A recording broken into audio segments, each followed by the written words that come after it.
नमस्कार, प्रणाम, welcome back to एट्यूड judiciary coaching. Limitation act series के लेक्चर नंबर 3 में फिर से आपका स्वागत है। एज यूजुअल जैसे हमने स्पेसिफिक बिलीफ एक्ट में किया था, यहाँ पे भी हम करने जा रहे हैं सेक्शन रेंजेस। सेक्शन रेंजेस के साथ लिमिटेशन एक्ट में इम्पोर्टेंट है आर्टिकल रेंजेस भी, जिसका ओवरव्यू है जस्ट मैंने यहाँ पे कवर कर दिया है। आपको जितना आज पढ़ाएंगे ना उतना तो करना ही है, और स्केड्यूल का डिटेल्ड वीडियो भी बनेगा आगे। चलो स्टार्ट करते हैं सेक्शन रेंजेस एंड आर्टिकल।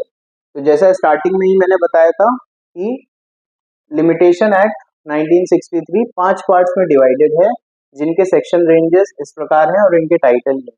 ठीक है, वन बाय वन करते हैं। पार्ट 1 डील करता है सेक्शन रेंज 1 एंड 2 जो है प्रिलिमिनरी, राइट। पार्ट 2 जो है यहाँ पे प्रोविजंस दिए हुए हैं limitations of suits appeals and application. Suits appeals and application ये तो हमने पहले ही डिस्कस कर लिया था पहले की वीडियोस में। अगर डायरेक्ट ये वीडियो देख रहे हो तो लेक्चर 1 से स्टार्ट करो तो लिंकिंग कर पाओगे। सूट्स अपील एंड एप्लीकेशन के लिमिटेशन 3 से 11 रेंजेस में सेक्शन रेंज में कवर है। पार्ट 3 डील करता है computation of period of limitation. तो हर वर्ड की मीनिंग, आपकी वोकेबलरी बहुत स्ट्रांग होनी चाहिए। कॉम्प्यूटेशन मतलब कैलकुलेशन। पीरियड ऑफ लिमिटेशन किन आधार पे कॉम्प्यूटेट होगा, किन आधार पे उनका कैलकुलेशन होगा, वो प्रोविजन 12 से 24 तक दिए हैं, 12 to 24। नेक्स्ट बात करता है पार्ट 4 जो डील करता है acquisition of ownership by possession. अगर आप किसी चीज के पोजेशन में है, मूवेबल या इमूवेबल प्रॉपर्टी, तो उसकी एक्विजिशन ऑफ ओनरशिप के प्रोविजन सेक्शन 25 to 27 के रेंजेस में डील करते हैं।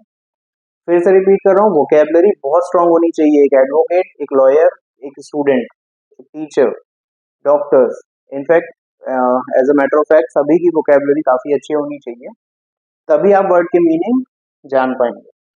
पार्ट 5 डील करता है मिसलेनियस प्रोविजंस। जो अन्य, इनको छोड़ के बाकी के प्रोविजंस है वो यहाँ डाल दिए गए हैं, जिनका जिक्र 28 से 32 के बीच में है।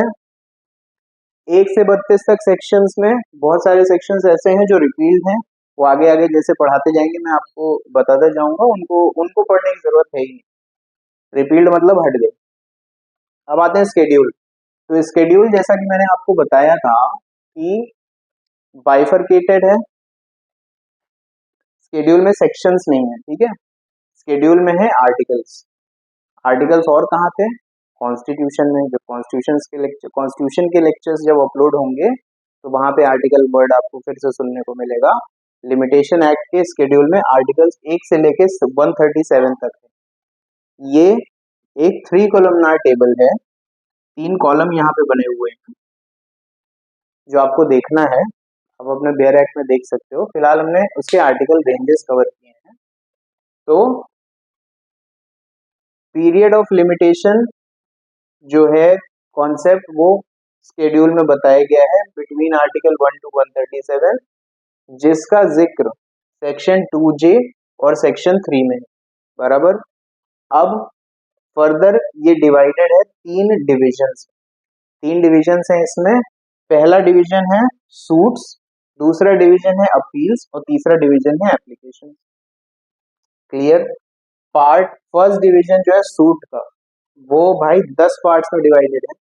तो डरना नहीं है, कोशिश करोगे सब मुंह जबानी याद हो जाएंगे। क्लियर?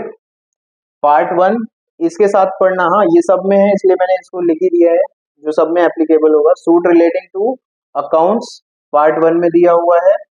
इसके जो पीरियड ऑफ लिमिटेशन है वो 3 इयर्स है सभी के। आर्टिकल 1 to 5 कवर करता है। पार्ट 2 कॉन्ट्रैक्ट से डील करता है। इसके भी पीरियड ऑफ लिमिटेशन की अवधि 3 साल है, जो आर्टिकल 6 to 55 कवर करता है। Part 3 suit relating to declarations, इनके भी पीरियड ऑफ लिमिटेशन 3 इयर्स है, आर्टिकल 56 से लेकर 58 तक कवर करता है। पार्ट 4 डिक्रीज एंड इंस्ट्रूमेंट्स जो कवर करता है आर्टिकल 59 एंड 60, इसकी भी अवधि 3 साल।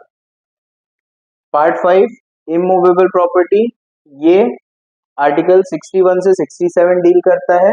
यहाँ पे सब्जेक्ट टू केस अवधि जो मैं ऊपर बताता जा रहा हूँ ना, पीरियड ऑफ लिमिटेशन 3 ईयर्स, वही सब्जेक्ट टू केस है, इन डेप्थ जब पढ़ेंगे तब हम इसको डील करेंगे। देन आगे आता है part 6 movable property. Movable property है आर्टिकल 68 से 71 तक।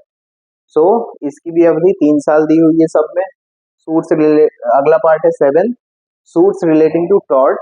Tort you might be knowing what it is, इसके ऊपर भी I will prepare a lecture. Civil wrong होता है tort in short in general.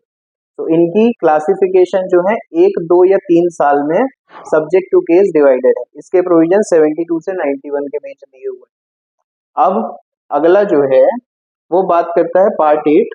Part 8 deal करता है ट्रस्ट एंड ट्रस्ट प्रॉपर्टी, जिनकी अवधि 3 और 12 साल सब्जेक्ट टू केस दिया हुआ है आर्टिकल 92 से 96। पार्ट 9 मिसलेनियस मैटर्स, जो इनको छोड़ करके बाकी के मैटर्स हैं वो सब इसी में डाल दिए गए हैं, जिनकी अवधि 1, 3, 12 और 30 साल है subject to case. In depth जब पढ़ेंगे तो पता चलेगा कहाँ पे 1 साल दिया है, कहाँ 3 साल, कहाँ 12, कहाँ 30। इसके आर्टिकल है 97 से 112।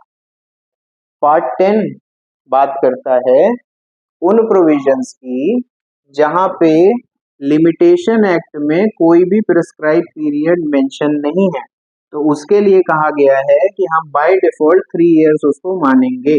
ये बात कही है article 113। Clear? So this was all about part first division. Second division deals with appeals, जहां पे ईयर्स की जगह डेज में डील कर रहे हैं लिमिटेड पीरियड ऑफ लिमिटेशन को, अवधि को, टाइम पीरियड को। और इसमें कोई पार्ट्स नहीं है, सब पार्ट्स डिवीजन नहीं है। सो आपको मेहनत ज्यादातर की यही करनी है। और इसके आर्टिकल 114 से 117 तक।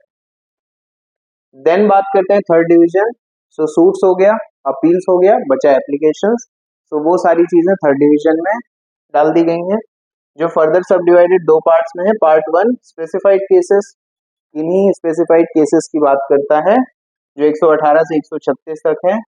सब्जेक्ट टू केस इनकी पीरियड ऑफ लिमिटेशन होगी। एंड पार्ट 2 में अन्य एप्लीकेशंस जो इनको छोड़ के हैं वो 137 में डाल दी गई। अब मैंने जैसे पहले भी लेक्चर्स में बताया है कि थोड़ा थोड़ा ही पढ़ेंगे जो दिमाग में सेट होता जाए, एक साथ सब नहीं करेंगे। तो आज का आपका टास्क है कि इसको पूरा कंप्लीट करना है और लर्न हो जाना चाहिए पूरा। सो 3 कॉलमनार टेबल में क्या लिखा हुआ है? 3 कॉलमनार टेबल जो है, बेयर एक्ट पहले तो खोल लो, यहाँ चले जाओ स्केड्यूल में, ठीक है। स्केड्यूल जिस पेज में दिया है वहां देखो डिस्क्रिप्शन ऑफ जो फर्स्ट डिवीजन है वहां पे सूट लिखा है, सेकंड डिवीजन जो है वहां अपील लिखा है, थर्ड डिवीजन जो है वहां पे एप्लीकेशन लिखा है। तो उनके डिस्क्रिप्शन है, उनके पीरियड ऑफ लिमिटेशन यानी कितनी अवधि दी गई है सूट फाइल करने के लिए, एप्लीकेशन या अपील फाइल करने के लिए। और थर्ड में दिया गया है कि भाई time from which period begins to run, कब से समय वो शुरुआत होगी, कब से काउंट होना शुरू होगा। जो computation of period of limitation की बात की थी ना, तो कंप्यूटेशन कहाँ से होगा, किस समय से शुरू होगा, वो सारे प्रोविजंस दिए गए। बहुत मजा आने वाला है आगे के लेक्चर्स में। सो अपने इंटरेस्ट को जगा के रखो, होप लूज नहीं होनी चाहिए। जज बनना है, जुडिशरी क्रैक करनी है, सो तुमको वो करना ही है।